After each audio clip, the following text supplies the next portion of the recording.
Hi friends, కొత్త voters అయితే ఎవరైతే ఉన్నారో అలాంటి ఓటర్స్ కొత్త ఓటర్ ఐడి కార్డు కోసం ఏ విధంగా అప్లై చేసుకోవాలో మనం ఈ వీడియోలో అయితే తెలుసుకుందాము. ఈ వీడియో పూర్తిగా చూడండి, చూస్తేనే మీకు అర్థమవుతుంది. ఫస్ట్ ఆఫ్ ఆల్ మనం ఈ ఇది ఉంది కదా అప్లికేషన్, ఇది కేవలం కొత్త ఓటర్స్ ఎవరైతే ఉన్నారో వారు మాత్రమే అప్లై చేసుకోవాల్సి ఉంటుంది. అయితే మెయిన్గా ఏంటంటే మీరు మీ సేవలో అయితే అప్లై చేసుకోవాలి. ఈ అప్లికేషన్ ఫామ్ అనేది మీ సేవలో ఉంటుంది. మీరు ఇక్కడ చూడొచ్చు, ఇవన్నీ కూడా మీరే నింపాల్సి ఉంటుందన్నమాట. ఒకవేళ మీకు తెలియకపోతే మీ సేవలు ఎవరైతే ఉంటారో వాళ్ళు కూడా ఫిలప్ అయితే చేస్తారు. బట్ మీకైతే తెలిసినవి అయితే నింపండి. బట్ మెయిన్గా ఏంటంటే మీరు ఇక్కడ చూడొచ్చు, name, first name following by middle name అని ఉంది కదా, మీ యొక్క నేమ్ అయితే ఇక్కడ రాయాలన్నమాట. అదేవిధంగా మీ ఇంటి పేరుతో సహా మొత్తం టోటల్గా రాయాలి. ఒకవేళ సర్నేమ్ ఉంటే సర్నేమ్ అయితే రాయాలి. అదేవిధంగా రైట్ సైడ్లో మీ యొక్క రీసెంట్ ఫోటో, అంటే పాస్పోర్ట్ సైజ్ ఏదైతే ఫోటో ఉందో రీసెంట్గా దిగిన ఫోటో మాత్రమే ఇక్కడ మీరు అతకబెట్టాలన్నమాట. అదేవిధంగా మీరు ఇక్కడ చూడొచ్చు, మీరు టోటల్గా ఏదైతే ఉందో మొత్తం కూడా క్యాపిటల్ లెటర్లో రాయాల్సి ఉంటుంది. మెయిన్గా ఏంటంటే మీ యొక్క ఫస్ట్ నేమ్ కూడా మిడిల్ నేమ్ అనేది సేమ్ యాజ్ పర్ ఇంతకుముందు మనం ఇక్కడ ఫస్ట్ లైన్లో ఏదైతే చెప్పుకున్నామో సేమ్ అదే లైన్లో కూడా ఇక్కడ అయితే రాయాల్సి ఉంటుంది. ఇక్కడ మెయిన్గా ఏంటంటే మీరు ఇక్కడ మీ యొక్క నేమ్ ఆఫ్ ద సర్నేమ్, అదేవిధంగా మీ యొక్క లాంగ్వేజ్, స్టేట్, అదేవిధంగా మొత్తం కూడా రాయాలన్నమాట.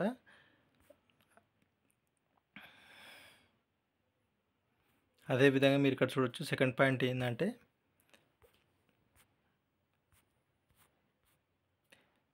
ఫాదర్, మదర్ అని ఉంది కదా, హస్బెండ్ అని ఉంది కదా, వారి పేరు అయితే ఇక్కడ రాయాల్సి ఉంటుంది. అంటే మెయిన్గా ఏంటంటే మీరు ఇక్కడ చూడొచ్చు, ఫర్ ఎగ్జాంపుల్ మీరు అప్లై చేస్తుంటారు అనుకోండి, మీ యొక్క ఫాదర్ నేమ్ అనేది ఇక్కడ ఫాదర్ ఉంది కదా, ఫాదర్ పైన టిక్ చేసి వారి యొక్క నేమ్ అయితే ఇక్కడ రాయాల్సి ఉంటుంది. అదేవిధంగా వారి యొక్క సర్నేమ్ ఉంటే సర్నేమ్ అయితే ఖచ్చితంగా అయితే రాయాల్సి ఉంటుంది. అదేవిధంగా మీ యొక్క మొబైల్ నెంబర్, మీ ఓన్ మొబైల్ నెంబర్ అయితే రాయాలి. ఎందుకు రాయాలంటే ఏదైనా మీ ఓటర్ ఐడి అప్లై చేసేటప్పుడు మీకు ఒక ఓటీపీ అయితే వస్తుంది. ఆ ఓటీపీ అనేది చెప్పాల్సి ఉంటుంది. అదేవిధంగా మీ యొక్క ఈమెయిల్ ఐడి కూడా ఉంటే ఈమెయిల్ ఐడి కూడా ఇవ్వండి. అదేవిధంగా మీ దగ్గర ఆధార్ కార్డు ఉంటే ఆధార్ కార్డు యొక్క నెంబర్ ఉంటుంది కదా, ఆధార్ కార్డు నెంబర్ అయితే ఇక్కడ రాయాల్సి ఉంటుంది. అదేవిధంగా ఒకవేళ మీరు మేలా ఫీమేలా ఎవరైతే అప్లై చేస్తారో దానిపైన ఇక్కడ టిక్ చేయాలన్నమాట. అదేవిధంగా మీ యొక్క డేట్ ఆఫ్ బర్త్ ఆధార్ కార్డులో ఏ విధంగా అయితే ఉందో అదే మాదిరిగా అయితే రాయాలి. ఒకవేళ తప్పు రాశారనుకోండి మీ ఓటర్ ఐడి అనేది రిజెక్ట్ అయ్యే అవకాశం అయితే ఉంటుంది. అదేవిధంగా document for proof date of birth అని ఉంది కదా, ఎనీ వన్ ఆఫ్ దిస్ అని ఉంది కదా, మీ యొక్క డేట్ ఆఫ్ బర్త్ సర్టిఫికేట్ అయితే ఇక్కడ పెట్టాలన్నమాట. అదేవిధంగా డేట్ ఆఫ్ బర్త్ సర్టిఫికేటు, అదేవిధంగా ఒకవేళ డేట్ ఆఫ్ బర్త్ సర్టిఫికేట్ లేకపోతే ఆధార్ కార్డు, అదేవిధంగా pan card, driving licence, Indian passport, అదేవిధంగా ఒకవేళ మీ యొక్క 10th క్లాస్ ఏదైతే ఉంటుందో ఆ సర్టిఫికేట్లు అయితే మేము జిరాక్స్ కాపీలు అయితే పెట్టాలి.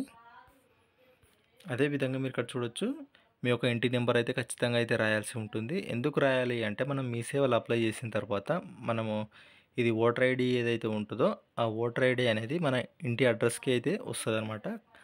అదే ఇంకో విషయం ఏంటంటే మీ యొక్క డీటెయిల్స్ అంతా కూడా ఓటర్ ఐడి పైన యాడ్ అవుతాయి అన్నమాట. మీ యొక్క హౌస్ నేము, మీ యొక్క విలేజీ, అదేవిధంగా మీది ఏ ఊరు, మీ మండలు, మీది ఏ స్టేట్ అంతా కూడా దానిపైన యాడ్ అవుతాయి అన్నమాట. అందుకోసమే మీ యొక్క హౌస్ నెంబరు, అదేవిధంగా విలేజు, పిన్ కోడు, అదేవిధంగా డిస్టిక్, పోస్ట్ ఆఫీసు అంతా కూడా తప్పులు లేకుండా అయితే రాయాలి. అదేవిధంగా లాస్ట్ ఫామ్ ఏంటంటే self attached copy address proof either of the name of application for any parents house post adult అది అంత ఉంది కదా, ఇదంతా కూడా మీరు మీ దగ్గర వాటర్ బిల్లు కానీ, ఎలక్ట్రిసిటీ బిల్లు కానీ, గ్యాస్ కనెక్షన్ బిల్లు ఉన్న కానీ అంతా కూడా ఇక్కడ పెట్టాల్సి ఉంటుంది. అదేవిధంగా మీ దగ్గర ఏవేవైతే ఉన్నాయో అవంతా కూడా ఇక్కడ పెట్టాలి. అదేవిధంగా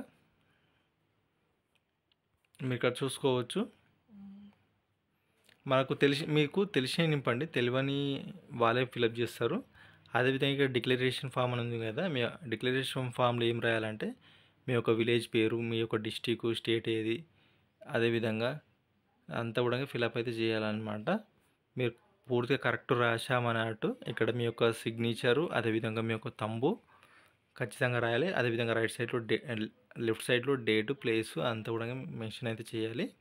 ఇదంతా అయిపోయిన తర్వాత మీకు నాలెడ్జ్‌మెంట్ స్లిప్ అయితే ఇస్తారనమాట. రిసిప్ట్ అయితే ఇస్తారు. ఆ రిసిప్ట్ అనేది దానిపైన మీ యొక్క నాలెడ్జ్‌మెంట్ నెంబర్ అయితే ఇస్తారనమాట.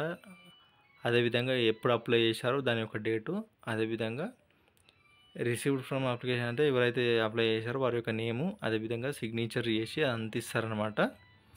ఇంతే ఫ్రెండ్స్, దీనికి సంబంధించి మీరు పెద్ద దిగులు చెందాల్సిన అవసరం లేదనమాట. ఇంతే అనమాట. ఈ వీడియో మీకు నచ్చింది అనుకుంటున్నాను. ఈ వీడియో నచ్చితే తప్పకుండా లైక్ చేయండి. అదేవిధంగా మన ఛానల్లో అనేక రకాల వీడియోస్ అయితే ఉన్నాయి. వాటి గురించి అయితే మీరు తప్పకుండా చూడండి. Thank you.